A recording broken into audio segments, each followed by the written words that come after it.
Before the age of mass production and computerized efficiency, harvesting machines came in a wide range of unusual shapes, systems, and ideas. Many disappeared as quickly as they arrived, but a few left behind a legacy of rarity that still captures attention. These are the 10 rarest harvesters ever made. Number 10. Claas Matador Gigant. In the years after World War II, farming in Europe started changing fast. Fields got bigger, weather patterns shifted, and the old harvesting tools simply couldn't keep up. Farmers needed stronger, wider machines that could cover more land in less time. That's when the Claas Matador Gigant arrived. Introduced in 1960, it wasn't built for small family plots. It was built for serious work on large-scale farms. The name Gigant wasn't just for show. This machine was among the biggest combine harvesters of its time.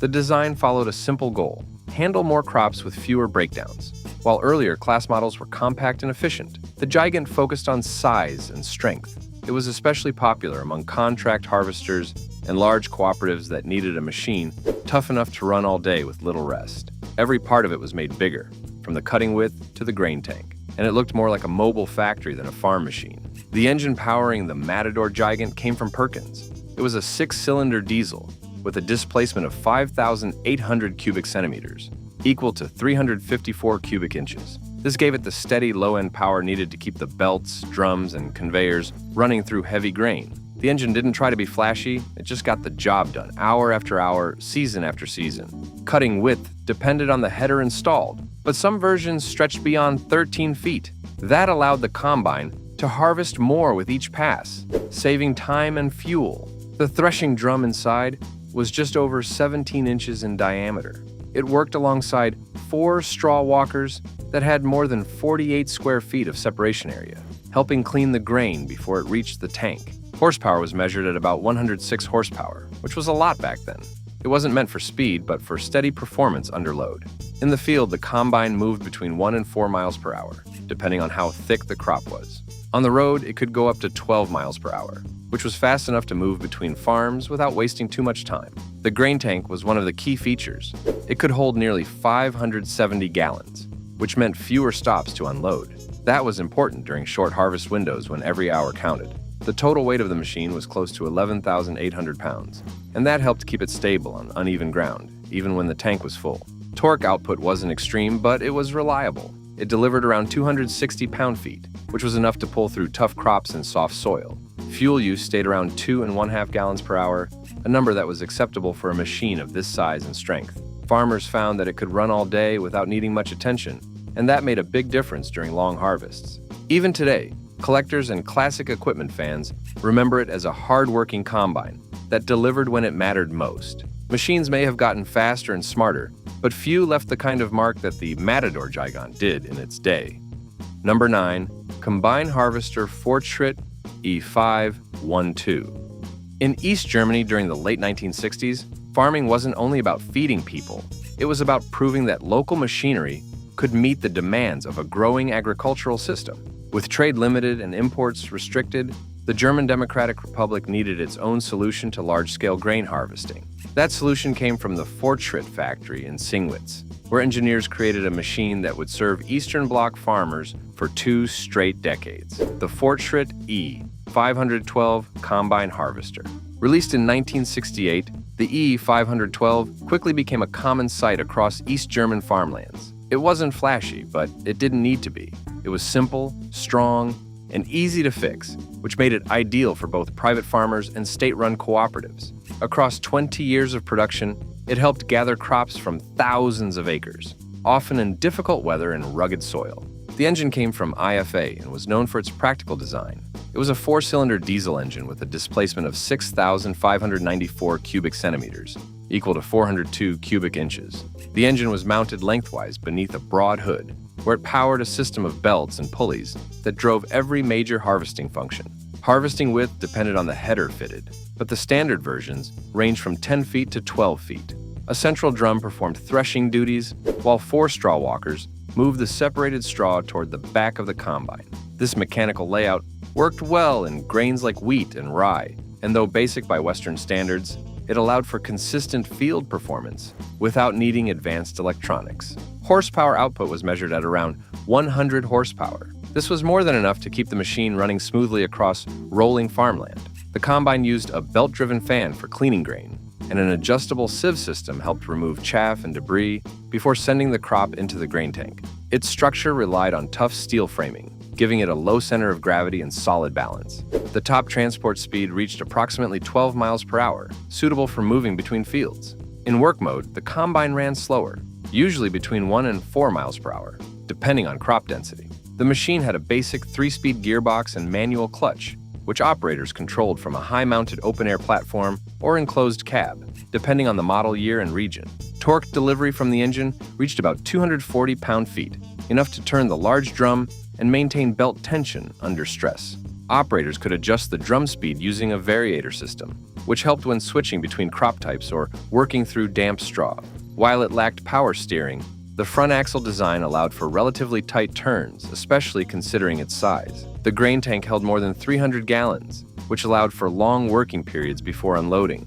The unloading auger was simple but effective, swinging out to the side to empty grain into a trailer. Fuel tank capacity reached around 31 gallons, and average fuel use stayed close to 2 1/4 gallons per hour, depending on terrain and engine load. Maintenance was straightforward. Filters, belts, and grease points were easy to reach, and most farmers carried the necessary tools on board. That ease of upkeep gave the E512 a reputation for running long hours with little interruption, something every farmer valued when the harvest clock was ticking. Number 8. Fortschritt E175 Patriot Combine. Long before digital dashboards and GPS steering became standard, a quiet engineering effort in East Germany delivered a machine that combined rugged practicality with mechanical simplicity. Built during the final decades of the Cold War, the Fortschritt E175 Patriot was designed for long days in tough fields, not for display or attention.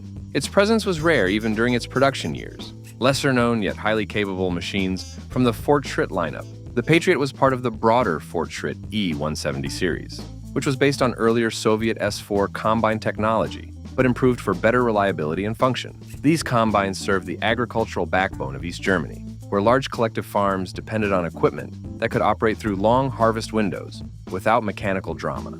Unlike some of its heavier siblings, the E175 was lighter, more compact, and better suited for small to mid-sized operations. Its cutting platform supported a modest width, making it easier to maneuver in narrow fields or older plots still in rotation across Eastern Europe. The feeding system used a basic chain elevator, and the threshing drum worked in tandem with multiple straw walkers to provide adequate separation.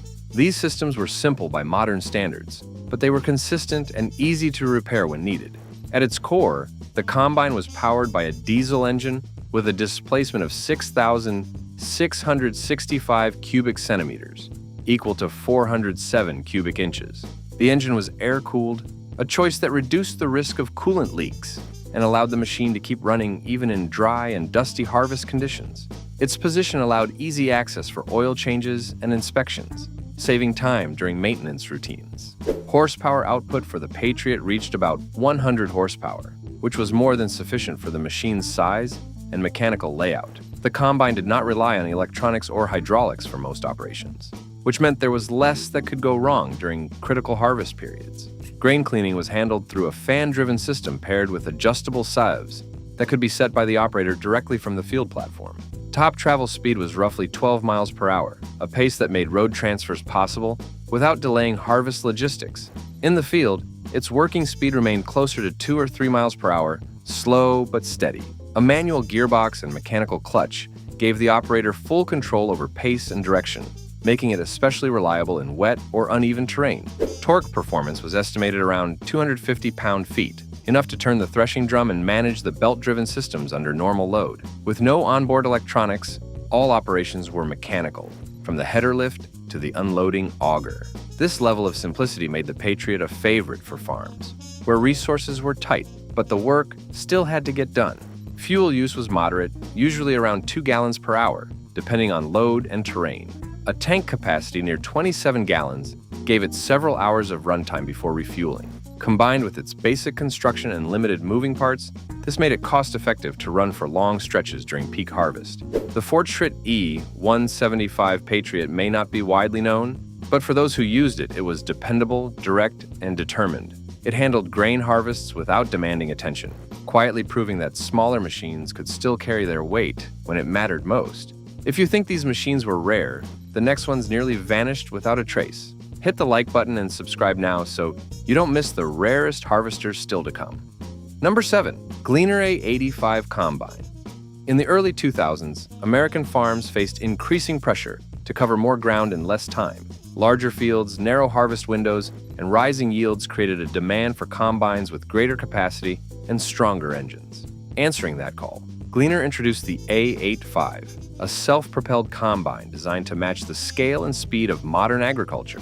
Built to handle big acres with minimal downtime, it helped large operations keep pace when timing mattered most. Gleaner had long been known for its transverse rotor design, which used a side-mounted rotor, rather than the inline system seen in most competitors. This approach allowed more direct grain flow and reduced crop damage. The A85 took that concept and built it into a much larger frame, capable of handling wider headers and larger grain tanks.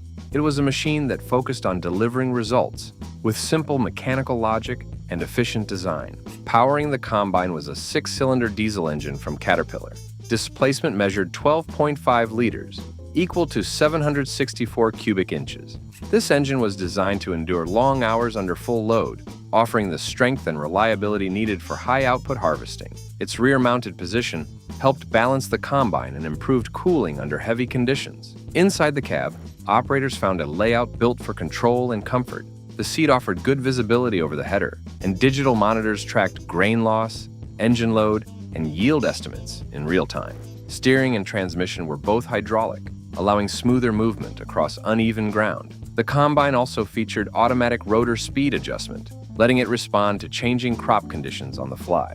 Horsepower was rated around 475 horsepower, more than enough to keep the machine moving through dense crops like corn or wet soybeans. With this level of power, the A85 could run headers exceeding 35 feet wide without strain, giving it an edge in large fields where fewer passes saved time and fuel. Torque came in around 1,550 pound-feet, allowing steady rotor performance under varying load.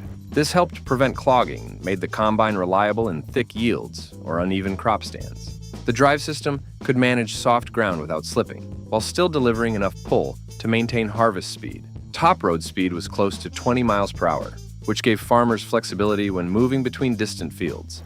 In working conditions, ground speed was adjustable through a 4-speed hydrostatic drive, letting operators find the right pace for each crop type. Fuel consumption under full load averaged about 14 gallons per hour. The fuel tank held more than 250 gallons, providing enough capacity for full-day operation without mid-field refueling. Combined with its large grain tank and fast unloading system, the A85 was built to stay in motion as long as the harvest required. The grain tank held roughly 350 bushels and could unload completely in just over 1 minute. This kept the machine from waiting between loads, reducing time lost during peak harvest hours. The Gleaner A85 didn't chase trends, it followed performance. With solid engineering, straightforward controls, and enough capacity to stay ahead, it proved that practicality and power could go hand in hand on the modern farm. Number 6. IH International Number 127 SP Harvester. In the rolling hills and steep fields of mid-century America, few machines match the versatility and balance required to harvest grain on sloped terrain.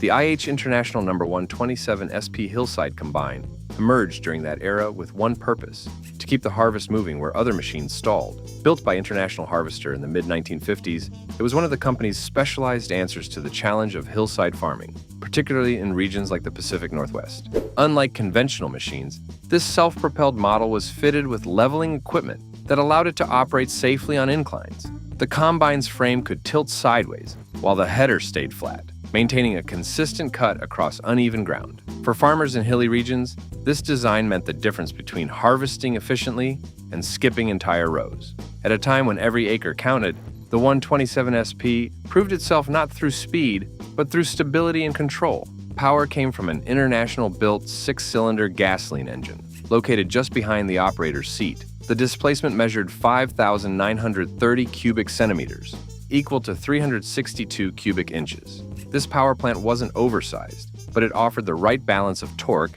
and durability to move the combine and its mechanisms without strain. Routine maintenance could be done with basic tools, and replacement parts were widely available through IH's dealer network. Cutting width varied depending on the header installed, but most models operated with a 12-foot platform. That size struck a middle ground, wide enough to reduce field passes, but still compact enough to handle sharp turns or narrow terraces. The machine's grain handling system used an auger and elevator setup to move crops from the header to the cleaning unit, where air and sieves separated out the chaff and debris. Horsepower was rated at just over 100 horsepower, more than enough to turn belts, chains, and fans without overloading the engine. The combine's rear axle carried the grain tank, which helped balance the machine as it filled. This rear-mounted tank could hold around 110 bushels, which allowed for extended field time before unloading. For small to medium-sized farms, it was often enough to complete an entire section without stopping. On-road transport speed hovered near 12 miles per hour, which was practical for its time. In the field, the combine moved closer to 2 or 3 miles per hour, depending on crop density and slope angle. Mechanical controls operated the leveling system, and the cab featured a basic layout with a clear view over the cutting platform. Torque delivery was estimated around 235 pound-feet, a level that supported steady climbing on angled rows. Its gear-driven components were reliable under pressure, and breakdowns were uncommon when routine checks were kept. Fuel use landed near 4 gallons per hour in heavy crops, though lighter conditions brought that figure down. A fuel tank capacity of about 30 gallons kept it in operation across long harvest days. Where flatland combines slowed or slipped, the IH127SP kept climbing. Its specialized frame, stable power output, and hillside capability made it a rare but valuable tool in terrain others avoided. Machines like this weren't built to impress. They were built to finish the job where others could not. Number 5. Massey Ferguson 760 Combine. Few machines from the late 1970s carried the kind of working-class strength and loyalty as the Massey Ferguson 760 Combine. Built during a turning point in American agriculture, this model arrived when farms were expanding and machinery needed to keep pace. It wasn't designed for fanfare, it was built to perform, season after season, without asking for much in return. Farmers appreciated how it started without complaint, even after long months of storage, ready to cut as soon as harvest began. The design of the 760 prioritized function over flash. Its square body panels and tall stance may not have won beauty contests, but inside that frame was a layout that made sense to any seasoned operator. Access to belts, chains, and filters was straightforward, and the control levers inside the cab were clearly marked and mechanically solid. This practical approach gave it staying power on farms across North America. Under the hood, it typically came with a Perkins diesel engine, a reliable 6-cylinder unit known for its long service life. Displacement came in at 8,849 cubic centimeters, or 540 cubic inches, making it one of the larger engines offered in its class during the time. That size provided the foundation for consistent grain flow and reduced the risk of bogging down during harvest peaks. Cutting widths varied based on the header option installed, with many units paired with a 20-foot platform. This width struck a balance for both soybean and wheat fields, covering acreage efficiently while staying maneuverable. While newer models would eventually boast wider headers, the 760 remained well suited to the field sizes of its day. Horsepower ratings hovered around 160 horsepower, with plenty of reserve power available for hilly fields or heavy crops. It wasn't built to be the fastest combine on the market, but its consistency and field-ready torque output made it a dependable partner. On flat terrain, the combine moved at around 12 miles per hour during transport and down to 2 or 3 miles per hour while cutting. The torque was a steady 285 pound-feet, which helped keep all rotating components moving in unison, even under high load. Whether powering the straw walkers or keeping the sieves active during dense harvest conditions, the machine remained calm under pressure. With a grain tank capacity near 190 bushels, the operator could cover significant ground before needing to unload. Fuel use landed at approximately 4.5 gallons per hour under full load. That figure made it manageable for extended days without pushing fuel costs too high. Most units were equipped with a fuel tank capacity of about 70 gallons, ensuring fewer refills between dawn and dusk. Although later combines added computers and sensors, the Massey Ferguson 760 remained easy to service and understand. Troubleshooting involved tools, not diagnostic screens, and that simplicity appealed to farmers who valued control over automation. Decades later, it's not uncommon to find these machines still parked in sheds, waiting to be called back into service when the newer units fail. It may not have led the parade, But the 760 never needed an introduction. It just got to work. Number 4. Claas Selbpfahr. Cold mornings in post-war Germany saw farmers pushing boundaries of what machines could do. One of the early breakthroughs came from Claas with the Selbpfahr SF, first driven onto fields in 1953. It was Claas's first self-propelled combine, built to harvest grain without needing a tractor to pull it. Over the years until 1963, the machine earned its place among farm workhorses, carrying grain across varying farm sizes with dependability. Engines side by side with other machines, the Selbpfahr carried a Perkins diesel unit under its roof-mounted housing. Displacement came in at 4,420 cubic centimeters, equal to 269 cubic inches. For some markets, Claas offered the LD40 diesel, or an auto-engine variant. Diesel models delivered roughly 60 horsepower under the DIN standard. The auto-engine version produced about 55 horsepower depending on conditions. Cutting width of the header shifted depending on field type or country. Standard cutters were about 8.6 feet wide, especially for the German market, while export versions stretched up to almost 11.8 feet and even near 12.6 feet for the widest versions. The threshing drum measured nearly 45 centimeters in diameter and about 1.25 meters in width, working with 6 rasp bars to pull grain from the stalk. Behind that, 4 straw walkers, with a combined width of 49 inches, kept separating the grain from the straw. Top road speed when fully geared in third was close to 12 miles per hour, or slightly more, just under 12.5, depending on engine state. In the field, its working speed dropped sometimes to 1 or 2 miles per hour when cutting thick crops or operating under wet conditions. Transmission included a 3-speed gearbox plus reverse. Claas also used a belt-driven continuously variable transmission in each gear to vary speed without clutch changes. Torque figures for the engine stayed around 170 pound-feet for the diesel versions, enough to keep belts, threshing drum, and cleaning fans moving under mid-load. Despite its age, operators noted that when turning on full load, the engine kept revs stable until grain flow or crop density forced slowdowns. Fuel consumption under steady load rested near 2.5 gallons per hour, depending on cutter width and grain type.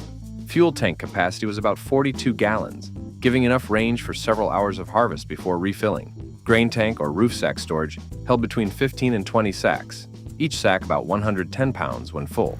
In some cases, a grain tank was offered which held up to 1,100 pounds. Threshing speed varied from 650 revolutions per minute up to around 1,400 revolutions per minute, depending on crop conditions. Sieves cleaned grain twice, using lower and upper screens roughly 3.2 square feet each time. Cleaning fan and elevator lifted grain to a roof-mounted sort cylinder, which sorted into 3 quality classes before storage or offloading. Overall dimensions spoke to both presence and manageability. Total length with cutter attached measured just under 30 feet, width including cutter hovered near 10.8 feet for export headers, while height stood close to 12.5 feet without cab roof extras. Operating weight without cab fixtures ran to about 9,200 pounds, enough heft to stay stable under crop and wind conditions. Modern machines have since overtaken the Selbpfahr by horsepower and speed, but few carry its legacy of simplicity under rough conditions. Units still running in vintage circles are remembered for their ability to grip fields, endure hours without shade, and keep harvesting when more complex models would falter. Number 3. New Holland TR98. Steel and diesel shaped the horizon when the New Holland TR98 appeared around 1997, offering farmers a machine built for both width and work. Designed to bridge the gap between older rotary combines and newer high-capacity machines, it carried traits aimed at reducing downtime while pushing throughput in large grain operations. Under its hood, the TR98 used the Genesis 7.5-liter turbo diesel engine, equal to 459 cubic inches. That motor brought with it the strength needed to spin twin rotors and deliver power across its drivetrain with fewer hiccups and heavy crop loads. Reliability was a strong point, as farmers often reported long hours of operation with this engine before parts needed attention. Grain tank capacity for many TR98s reached about 240 bushels, enabling fewer stops during harvest runs. In fields thick with corn or soybeans, that mattered greatly. Its unloading speed was modest, but the single-point header hookup system helped simplify setup changes when moving between crops or field conditions. Horsepower output topped out near 277 horsepower, giving the machine enough vigor to pull large flex heads or corn heads without struggling. That strength helped maintain consistent ground speed even when feeding through dense yields or steep terrains. The hydrostatic transmission with 4 speeds allowed smoother transitions for both travel and harvest work, particularly useful when moving from road to field. Torque delivery hovered around 950 pound-feet under load, permitting the TR98 to drive its twin sickle drives without stalling. That torque also allowed operators to maintain rotor speed when switching from light grain to tougher straw. Adjustments for feeder house tilt laterally ensured that the header stayed level, which helped improve cut quality and reduce losses when operating on uneven ground. Top transport speed on roads stood near 18 miles per hour, which was adequate for field-to-field movement without overtaxing the engine. In fieldwork, speeds dropped closer to 3 or 4 miles per hour, depending on head width and crop thickness. Steering was hydraulic, while the operator's station featured a suspension seat, tilt wheel, and basic comforts, such as an AM/FM radio and heat, plus air conditioning were available. Fuel consumption under full load was commonly around 8 gallons per hour, though actual usage varied with crop type and moisture content. The fuel tank held somewhere close to 120 gallons, giving enough fuel for long operation days when coupled with its large tank and efficient rotating systems. Many operators noted it could push through from morning into dusk without frequent refuels. Some New Holland TR98 units still in service show over 2,000 separator hours and more than 3,300 engine hours without needing major rebuilds. Maintenance focused on rotor and sieve clearances, not constant overhauls. Many models used 30-foot flex heads. Though corn heads were common in straighter row crops, large front tires provided traction, while narrower rears helped with steering. Even now, this machine often remains active, its twin rotor system continuing to separate grain efficiently in fields where performance is judged by results, not looks, and that's where it never disappoints. Number 2, Cockshutt Model 428 Combine. Steam rose from the fields in the late 1950s as harvesters fired up before sunrise, and among them, the Cockshutt Model 428 stood out with a strong Canadian heart. Built between 1956 and 1962 in Brantford, Ontario, it represented a time when combines were expected to be tough, fixable, and reliable across long days and mixed terrain. Farmers remembered it not for flair, but for the way it kept going when the work never seemed to stop. Powering this machine was a Chrysler side-valve gasoline engine made for long hours in the field. Its displacement reached 4,136 cubic centimeters, or 251 cubic inches. The motor delivered around 60 horsepower, just enough to drive the cutting, threshing, and separating systems without wasting fuel or generating excessive heat, even during long shifts in dusty air. Standard headers came 12 feet wide, though 10 feet and 15 feet versions were also common depending on crop and row width. Crop entered through a platform that used chain elevators to push material toward the threshing cylinder, while straw walkers extended behind the drum to carry residue away and let grain fall through. Torque reached roughly 135 pound-feet, and that force was key to turning the drum through heavy, damp stalks without belt slip. The threshing cylinder measured about 16 inches in diameter and 30 inches in width, enough to break apart husks cleanly before final cleaning. Fuel capacity was around 30 gallons, and at an average burn rate of 3 gallons per hour. The combine could keep running for most of the workday without interruption. With an empty bin, it reached road speeds near 10 miles per hour, but during fieldwork, it operated around 1 to 2 miles per hour to maintain proper threshing. Controls were mechanical throughout. There were no electronics or hydraulics, just levers, gears, and linkages. Maintenance was hands-on but simple, with easy access to spark plugs, filters, and belts. Blade sharpening and straw walker inspections were routine tasks between runs. Grain capacity hovered close to 80 bushels, allowing for decent harvest intervals before unloading with a side auger. While it may lack the size of modern combines, the Model 428 still commands quite admiration for never overcomplicating a job that's always been about patience, power, and precision. Number 1, Liver 25 Combine. Patience in the field was rewarded when the Oliver 25 Combine rolled into barns one crisp harvest season, carrying with it both promise and rugged design. Built by Oliver in the United States, It stood among smaller self-propelled combines with enough strength to earn respect from operators who balanced cost, performance, and simplicity in challenging harvest conditions. Its power came from a Continental gasoline engine rated at 65 horsepower, which gave it enough energy to handle moderate grain flow and maintain steady operations during dusty or damp harvests. Movement of crop through the machine relied on a threshing cylinder and separation mechanisms suited to fields where size didn't always allow room for larger machines. Headers were often 10 feet wide in standard versions, though narrower heads were used in tighter rows or older fields where maneuverability mattered more than cutting width. Under the sheet metal, that Continental engine delivered displacement measured at 4,200 cubic centimeters, equal to 261 cubic inches. This motor was carefully matched to the drivetrain so that belts, chain setups, and bearings could work together without frequent strain.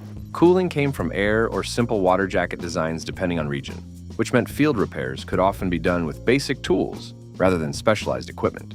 Transmission systems were mechanical and simple. Operators used gear levers and clutch controls rather than elaborate hydraulic systems to modulate speed and power. Of importance, torque output was about 180 pound-feet, which allowed the machine to rotate its cylinder reliably through thick stubble or heavier crop stands without slipping or losing rhythm.